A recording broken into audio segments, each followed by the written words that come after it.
शेतकरी बांधवांनो, माझं नाव शुभम इंगोले. तर शेतकरी बांधवांनो, आपण आपले काळे ॲग्रो ट्रेडर्स शिरपूर जैनचे संचालक गोपाल भाऊ काळे यांच्यासोबत आज प्लॉटवर व्हिजिट करण्यासाठी आलो होतो.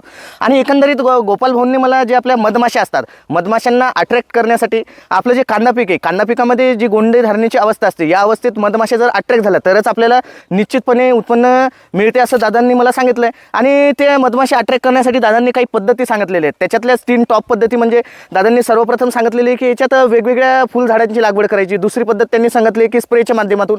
आणि तिसरी पद्धत ही अतिशय आगळी वेगळी, ती देखील दादा आपल्याला सांगतील. तर सर्वप्रथम दादांनी पहिली जी पद्धत सांगितलेली ती म्हणजे दादांनी वेगवेगळे जे आपल्या प्लॉटवर फुलझाडं असतात, जसं की आपलं मोहरी झालं किंवा आपलं झेंडू झालं किंवा आपलं शेवंती झालं, मोहरी झालं किंवा आपलं झेंडू झालं किंवा आपलं शेवंती झालं, कराळं किंवा सांबार किंवा ज्याला आपण धनिया म्हणतो, अशा जे फुलझाडं असतात दादा, यांची लागवड करण्याची जी पद्धत सांगितली तुम्ही मला, तर त्याचा मुख्य उद्देश काय आहे?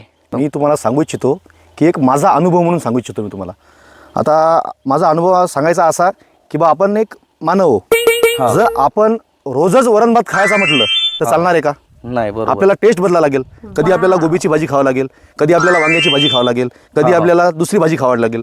तसंच मधमाशीचं असते. मधमाशीचं असते म्हणजे हा कांदा पीक आहे. जर तिला रेग्युलर कांद्याचाच रस ओढायचा असला तर तिला कंटाळा येईल.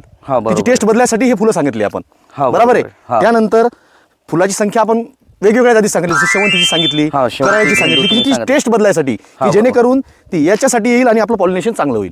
हा, बरोबर आहे.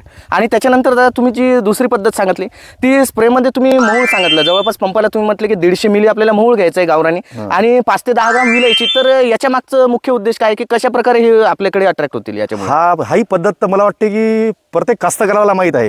तरी मी सांगू इच्छितो की मी लहानपणी सुद्धा अनुभवलं ते, आणि आज तर आपण या क्षेत्रामध्ये आहो. सांगू इच्छितो की आपण शेतामध्ये उन्हाळ्या दिवसामध्ये फिरतो. हा, बरोबर. तर फिरताना आपल्याला मधाचा वास येतो बघा. हो, येतो. मधाचा वास येतो. अर्ध्या किलोमीटरवर जर मऊळ असलं तर आपल्याला मवळाचा वास येतो. तर त्याच्या मागचं कारण तेच आहे की मी मध का सांगितलं, जर मधाचा स्प्रे केला तर माझा अनुभव आहे की 2 किलोमीटरवरची मधमाशी आपल्या शेतामध्ये येईल. हा माझा अनुभव आहे. बापरे, 2 किलोमीटरचे. साधा आहे ना की आपण जर शेतामध्ये फिरायला आणि आपल्याला मधाचा वास येतो, तर ती तिचं खाद्यच आहे. ते जर आपण स्प्रे केला याचा तर ती ॲक्टिव्ह 100% ॲक्टिव्ह होणार. आणि दुसरी पद्धत सांगितली तुम्हाला की विलायची ही स्मेलसाठी खूप चांगली असते. आणि ती नॅचरली तिचा सुगंध, तिच्या सुगंधामुळे मी मधमाशी ॲक्टिव्ह होईल. हा, बरोबर आहे. म्हणजे मधमाशीचं आणि विलायचीचं हे गुड आपण शेतकऱ्यांना कळवलेलं आहे की कशासाठी आपल्याला ते स्प्रे करायचं आहे. आणि तिसरी जी पद्धत सांगितलेली दादांनी काय सांगितलेलं आहे, हे जे आपली ड्रीप असते, साधारण ज्या शेतकऱ्यांनी ड्रीपवर कांदा लावलेला आहे त्यांनी तुम्ही सांगितलं होतं की इथे एक बेळी लावायची आणि बेळीच्या खाली तुम्ही जे आपलं रसवंतीचं उसाचा केर कचरा असो पाचट असतो ते याच्या खाली टाकायचं सांगितलं आणि त्याच्यावर एक काळा गुळ सांगितलं. तर तो कशासाठी काळा गुळाचा खडा? ही पद्धत खूप सोपी आहे. आणि ही का लागायची तर बघू शकता तुम्ही की आपण ज्यावेळेस आपण बघू शकतो की रस्त्यानं आपण रसवंतीवर रस घेतो, तर त्या मधमाशा त्या रसावाल्याला उजवी घालू देत नाही, एवढ्या तिथं जमा होतात. बरोबर आहे. तर त्यानंतर पुन्हा आपण पाणी प्यायला जातो एखाद्या नळावर, टाकी वगैरे असते ना, तिथं आपण पाणी पितो, हाताने काही भेटलं नाही तर तिथं किती मधमाशा असतात. ही पद्धत मी यासाठी सांगितलं आहे की बाबा ही बेळी अशी लावायची, त्यानंतर इथं उसाचा पाचोळा टाकायचा, जेणेकरून तिथं मधमाशा येतील आणि थंडावा राहील. त्यानंतर टिपकणारं जे पाणी आहे तिथं पाणी पिऊन जातील. बरोबर. पण एक काळजी करायची की आपण केमिकलचा वापर कमी करायचा.